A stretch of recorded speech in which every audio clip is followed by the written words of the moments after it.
केजरीवाल की गिरफ्तारी के विरोध में वैसे तो विपक्ष के कई नेता और पार्टियां बोल रही हैं, लेकिन सबसे ज्यादा हैरानी कांग्रेस को सुनकर होती है, क्योंकि कांग्रेस जिस तरह से केजरीवाल का बचाव कर रही है, वही कांग्रेस केजरीवाल को लेकर पहले क्या कहती थी, वो आज आपको सुनाऊंगा तो आपको शॉक लगेगा। अरविंद केजरीवाल इंडी गठबंधन के अहम सहयोगी हैं आज की डेट में, और केजरीवाल की गिरफ्तारी के बाद इंडी गठबंधन में सबसे पहले कांग्रेस ने विरोध की आवाज उठाई।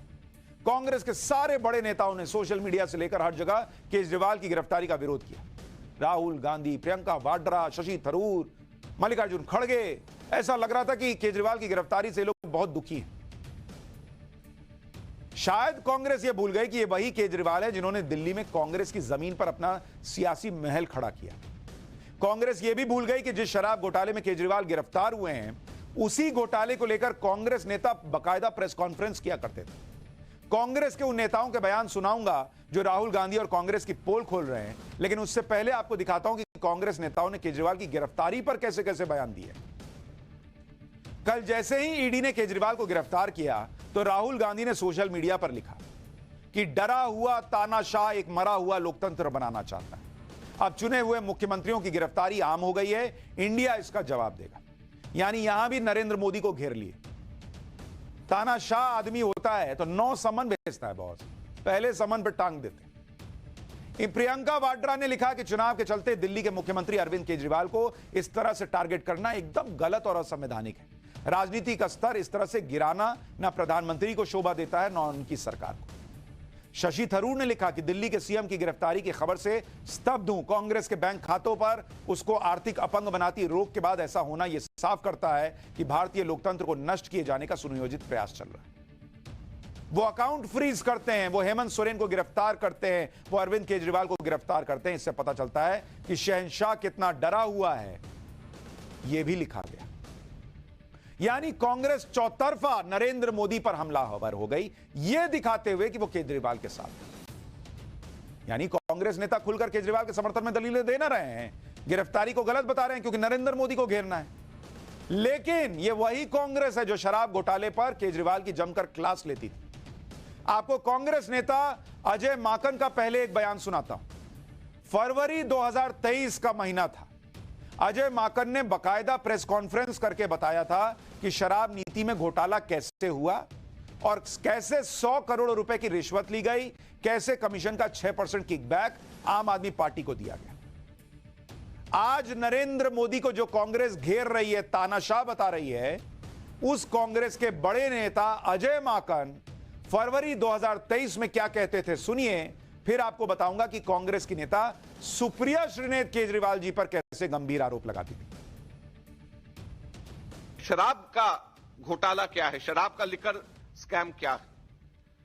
लिकर स्कैम सीधे सीधे अब यह एस्टैब्लिश हो गया है कि कम से कम 100 करोड़ की रिश्वत ली गई, कम से कम 100 करोड़ की रिश्वत। और उसके अंदर फेस टाइम के ऊपर केजरीवाल से बिजनेसमैन से बात कराई गई, और बिजनेसमैन से बात कराने के बाद होलसेल डीलर्स को, जो प्राइवेट होलसेल डीलर्स हैं, उनको 12% कमीशन 5% से बढ़ा करके 12% कमीशन ये करी गई। और उसके अंदर शर्त ये रखी गई कि 6% किकबैक आम आदमी पार्टी और केजरीवाल को दिया जाएगा। अजय माकन ने तो सीधा आरोप लगाया कि नई शराब नीति से दिल्ली को फायदा हो या ना हो, लेकिन आम आदमी पार्टी को जरूर फायदा हुआ। तो बॉस, आज किस बात पर आप कह रहे हैं कि नरेंद्र मोदी जो हैं वो तानाशाह हैं और झूठे अरेस्ट कर लिए केजरीवाल को? आज आपका अकाउंट फ्रीज हो गया और उसकी डिटेल भी आगे बताऊंगा कि उसमें क्या हुआ हाईकोर्ट में। लेकिन आज आपका मूड किया तो केजरीवाल ठीक हो गए, मोदी खराब। और जब आपका मूड किया तो आपने कह दिया नहीं, केजरीवाल भ्रष्टाचारी है। इसी तरह से सुप्रिया श्रीनेत ने भी केजरीवाल पर शराब नीति में घोटाले का आरोप लगाया। सुप्रिया श्रीनेत ने 21 अगस्त 2022 को प्रेस कॉन्फ्रेंस करके केजरीवाल पर आरोप लगाया था कि जब कोविड में दिल्ली के लोग ऑक्सीजन के लिए तड़प रहे थे, तब यही केजरीवाल शराब नीति बनाने में व्यस्त। सुनिए जरा मैडम को, फिर आपको बताऊंगा कि कांग्रेस के किस नेता ने केजरीवाल के लिए कहा था कि नैतिकता मर गई है क्या जी। जब दिल्ली शहर में लोगों के सिर पर मौत का साया मंडरा रहा था और लोग बिना ऑक्सीजन के बेदम होकर तड़प तड़प कर दम तोड़ रहे थे, तब दिल्ली की अरविंद केजरीवाल जी की आम आदमी पार्टी की सरकार शराब की नीति पर काम कर रही थी। ये प्राथमिकता है इस सरकार की। इस सरकार की प्राथमिकता यह है कि 25 साल से, उस वक्त जब कोरोना से यह शहर जूझ रहा था और त्राहिमाम मचा हुआ था, विफलता केजरीवाल जी की भी है, उतनी ही विफलता मोदी जी की भी है। उस वक्त शराब पीने की आयु 25 वर्ष से घटाकर 21 वर्ष करी जा रही थी। 3 बजे सवेरे तक शराब बेची जाए, खुले में शराब पिलाई जाए। ये बीजेपी के नेता नहीं है, ये कांग्रेस की प्रवक्ता है सुप्रिया श्रीनेत। ये प्रेस कॉन्फ्रेंस करके कह रही थी कि दिल्ली मर रही थी, केजरीवाल शराब नीति बनाने में व्यस्त थे। आज कह रहे हैं मोदी जी डिक्टेटर हैं। कांग्रेस की एक नेता है अलका लांबा, जो आम आदमी पार्टी में भी रह चुकी है। अगस्त 2022 में सुप्रिया श्रीनेत के साथ अलका लांबा भी प्रेस कॉन्फ्रेंस में शामिल थी। अलका लांबा ने कहा था कि केजरीवाल नैतिकता के आधार पर मनमोहन सिंह और शीला दीक्षित से इस्तीफा मांगते थे। अब उनकी नैतिकता कहां गई? शराब घोटाले में इस्तीफा क्यों नहीं दे रहे? क्या केजरीवाल की नैतिकता मर गई है? कांग्रेस नेता अलका लांबा को भी सुन लीजिए, फिर शीला दीक्षित के बेटे संदीप दीक्षित की मजबूरी के बारे में भी बताऊंगा। दिल्ली सरकार के मुख्य सचिव की रिपोर्ट के आधार पर दिल्ली के एलजी ने सीबीआई को जांच सौंपी है। लास्ट बात कर रही हूं, नैतिकता थोड़ी भी बची हो। याद है हमें रामलीला मैदान, याद है हमें अन्ना आंदोलन, याद है हमें डॉक्टर मनमोहन सिंह जी और शीला दीक्षित जी का इस्तीफा मांगते थे। नैतिकता नैतिकता, आज नैतिकता आपकी तेल लेने चली गई, पूछेंगे कहां गायब हो गई, मर गई नैतिकता। यह बयान सुनकर भी कई लोग पूछ रहे हैं कि और किस किस की नैतिकता तेल लेने गई है। जब मन किया नरेंद्र मोदी को घेरने के नाम पर देश में लोकतंत्र की हत्या कर देने की बातें करने वाले ये लोग वैसे ही हैं जैसे घर में बिगड़ैल बच्चा ना, उसका मन नहीं लगता, उसके मन की चीज नहीं होती तो पूरा घर तोड़ने पर आ जाता है। उसको फर्क नहीं पड़ता घर टूट रहा है। इन लोगों को फर्क नहीं पड़ता कि आज जब बोल दिए कि लोकतंत्र मर गया तो उसका क्या इंपैक्ट होगा। क्या डबल गेम है बॉस? जब मन किया केजरीवाल भ्रष्ट है, साबित हो गया। जब मन किया मोदी जी ने जबरदस्ती केजरीवाल को जेल में डाल दिया। कांग्रेस के कई नेताओं ने शराब घोटाले और दूसरे मामलों को लेकर केजरीवाल पर आरोप लगाए। याद करिए, केजरीवाल ने दिल्ली में जब अपनी राजनीति शुरू की थी तो तब की दिल्ली की सीएम शीला दीक्षित होती थी। केजरीवाल ने सबसे ज्यादा आरोप और सियासी हमले शीला दीक्षित पर किए। लेकिन कल जब केजरीवाल गिरफ्तार हुए तो शीला दीक्षित के बेटे संदीप दीक्षित केजरीवाल के घर पहुंच गए, गिरफ्तारी की निंदा की, जबकि यही संदीप दीक्षित केजरीवाल और आम आदमी पार्टी को पानी पी पी कर कोसते थे। सुनिए संदीप दीक्षित ने कल क्या कहा था और फिर आपको सुनाऊंगा संदीप दीक्षित केजरीवाल के लिए कैसे कैसे शब्दों का पहले प्रयोग करते थे। चाहे हमारे अकाउंट्स को फ्रीज करने की बात हो, हेमंत सोरेन के अरेस्ट की बात हो, केजरीवाल जी के अरेस्ट करने की बात हो, ये ईडी इसको केवल चुनाव के साथ जोड़ रहा है। इसका और कोई लेना देना नहीं है और इस बात को हम कंडेम करते हैं, इसकी हम घोर निंदा करते हैं। एजेंसियों का इस तरीके से मोदी सरकार का दुरुपयोग करना अपने में सरासर गलत है, गैर लोकतांत्रिक है। यही संदीप दीक्षित साल 2022 में केजरीवाल को फरेबी, हवाबाज, न जाने और क्या क्या कहते थे।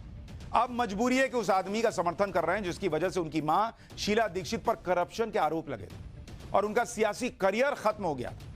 सुनिए संदीप दीक्षित जो आज केजरीवाल के साथ खड़े हो गए, वो पहले केजरीवाल को क्या क्या नहीं सुनाते थे।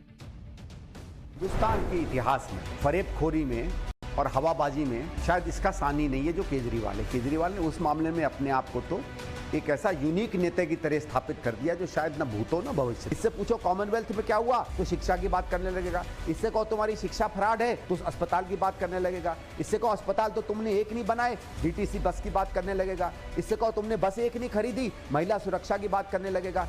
इससे कहो दिल्ली में बलात्कार बढ़ गए, कहेगा पुलिस मेरे पास नहीं। इससे कहो तुमने पुलिस में शीला जी की बात की थी, मैं क्या करूं, मोदी काम नहीं करने दे रहा। हर चीज पे ये कहीं ना कहीं दूसरी चीज। आजकल टीवी का जमाना है, 2 मिनट के व्हाट्सएप का जमाना है। लोग उतना ही सोचते हैं, उतना ही समझते हैं। लोग कितना सोचते हैं और लोग कितना समझते हैं, ये मुझे लगता है नेता कम आंकने लगे और इसलिए सोचते हैं कि किसको याद होगा कि हम लोग तो खुद ही केजरीवाल को शराब घोटाले में दोषी बता चुके हैं, आरोपी भी नहीं, दोषी बता चुके हैं। आज कह दो कि नरेंद्र मोदी ने जबरदस्ती केजरीवाल जैसे ईमानदार आदमी को जेल में डाल दिया, पब्लिक सब याद रखती है। ये सियासी बेईमानी पब्लिक देखती है। आप खुद सोचिए कि जिस नेता पर शराब घोटाले का आरोप लगाकर दिल्ली कांग्रेस के नेता लगातार हमले करते थे, उसी नेता के समर्थन में आज कांग्रेस के नेता सोशल मीडिया पर पोस्ट डाल रहे हैं, बयान दे रहे हैं। लॉजिक ये दिया जा रहा है कि कांग्रेस और आम आदमी पार्टी इंडी गठबंधन में शामिल है, इसलिए कांग्रेस गठबंधन के सहयोगी का समर्थन कर रही है।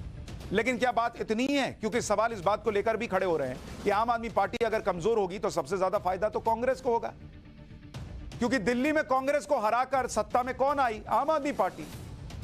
दिल्ली में आम आदमी पार्टी ने कांग्रेस का वोट शेयर छीना, पंजाब में भी कांग्रेस को हटाकर सत्ता में आई आम आदमी पार्टी। दिल्ली में बीजेपी का वोट शेयर कम नहीं हुआ। आपके कमजोर होने से कांग्रेस को सीधा सीधा फायदा होगा। यानी लोग ये भी कह रहे हैं कि ये सियासी डबल गेम है क्या? पहले भाई यही केजरीवाल कहती थी कि हमने शराब घोटाले का सबसे पहले मामला उठाया, तो पहले मामला उठाया, केजरीवाल को एक्सपोज किया। आज जब वो गिरफ्तार हो गए तो दो आंसू बहाने साथ में खड़े हो गए, लेकिन अंदर ही अंदर तो लग रहा होगा कि केजरीवाल कमजोर हुए, आम आदमी पार्टी कमजोर हुई तो मजबूत बीजेपी नहीं, मजबूत कांग्रेस होगी। कांग्रेस नेताओं ने पहले केजरीवाल पर जमकर आरोप लगाए और अब केजरीवाल की गिरफ्तारी का विरोध कर रहे हैं, यानी चित भी मेरी पट भी मेरी। दूसरा, कांग्रेस भी कानूनी पचड़ों में फंसी है, तो ऐसे में दूसरे दलों का समर्थन हासिल करने के लिए कांग्रेस अब केजरीवाल का समर्थन कर रही है। हालांकि ऐसा नहीं है कि पूरी कांग्रेस एक सुर में केजरीवाल की गिरफ्तारी का विरोध कर रही है। पंजाब कांग्रेस के नेता केजरीवाल की गिरफ्तारी का एक तरह से स्वागत कर रहे हैं। कांग्रेस की पंजाब यूनिट शुरू से ही आम आदमी पार्टी के साथ गठबंधन के खिलाफ थी। पंजाब कांग्रेस के नेता अमरिंदर सिंह राजा वडिंग ने आरोप लगाया था कि पंजाब सरकार कांग्रेस नेताओं के पीछे पड़ी। कांग्रेस नेता प्रताप बाजवा ने भी केजरीवाल के साथ गठबंधन का विरोध किया। लुधियाना से कांग्रेस के सांसद रवनीत सिंह बिट्टू ने केजरीवाल की गिरफ्तारी पर कहा कि जो शराब नीति दिल्ली में लागू की गई वही पंजाब में भी हो रहा है। पंजाब में आम आदमी पार्टी की सरकार में हर विभाग में लूट बढ़ी है। यहां जो दिल्ली में कांग्रेस के नेता आंसू बहा रहे हैं, लोकतंत्र मरने की बात कर रहे हैं केजरीवाल की गिरफ्तारी पर, पंजाब के कांग्रेस के नेता रवनीत बिट्टू क्या कह रहे हैं, जरा ये भी सुनिए। इन बातों में ना आए, क्योंकि हमें पता है पंजाब में किस तरीके से केजरीवाल ये कहते थे दिल्ली तो मेरे पास सरकार नहीं है पूरी और पंजाब में मैं अपना मॉडल चलाऊंगा। ये पंजाब में जो रियल एस्टेट में लूट, जो लिकर में लूट, जो सैंड में लूट, और कल ही संगरूर में जो सब इनका वो जो कैपिटल है, जो जहां से शुरू हुआ आम आदमी, 8 आदमी वहां